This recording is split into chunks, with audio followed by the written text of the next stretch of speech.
เที่ยวงานทุกปีม่วนแห้งอีหลีบุญพระเวทที่บ้านสร้างติ้วอำเภอนาแกงามแท้ๆแม่ยอดแถวคิวแนมไปเห็นน้องยิกคิ้วหลิวตาส่งยิ้มมาให้สาวบ้านสร้างติ้วปีนี้ไปอยู่ไสโนผู้บอกคนรอใจจดจ่อแนมขัวแนมซ้ายเลาะหาทั่วงานยังบ่เห็นแม่ยอดหวานใจหรือสาวสร้างติ้วแฟนอายเจ้าหลักนี้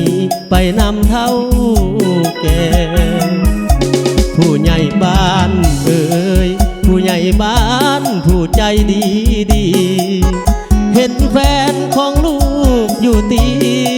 ว่าตอนนี้เขาอยู่ใส่แท้วอนสิ่งศักดิ์สิทธิ์ที่วัดป่าพญาคอมสวยเน่ให้ลูกได้พบหักแท้กับผู้สาวสร้างติ้วคนนี้ฝากอบต.ผู้ที่มีผลงานหลากหลายถ้าเห็นแฟนข้าอยู่ใสบอกเขามาไว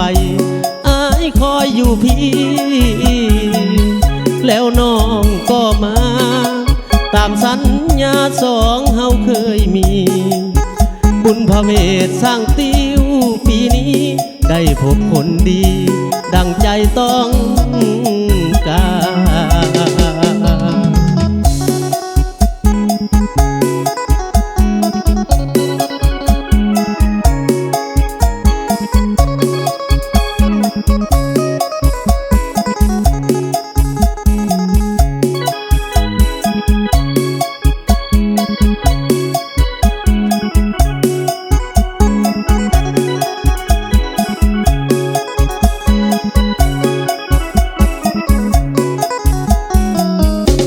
ผู้ใหญ่บ้านเอ่ยผู้ใหญ่บ้านผู้ใจดีดี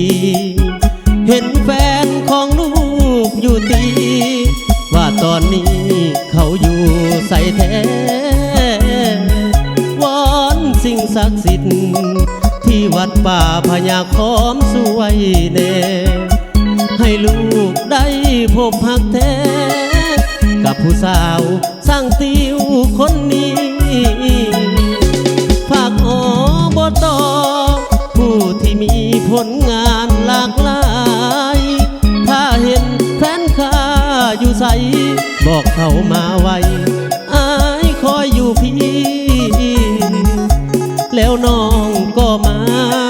ตามสัญญาสองเฮาเคยมีบุญพระเวทสร้างติ้วปีนี้ได้พบคนดีดังใจต้อง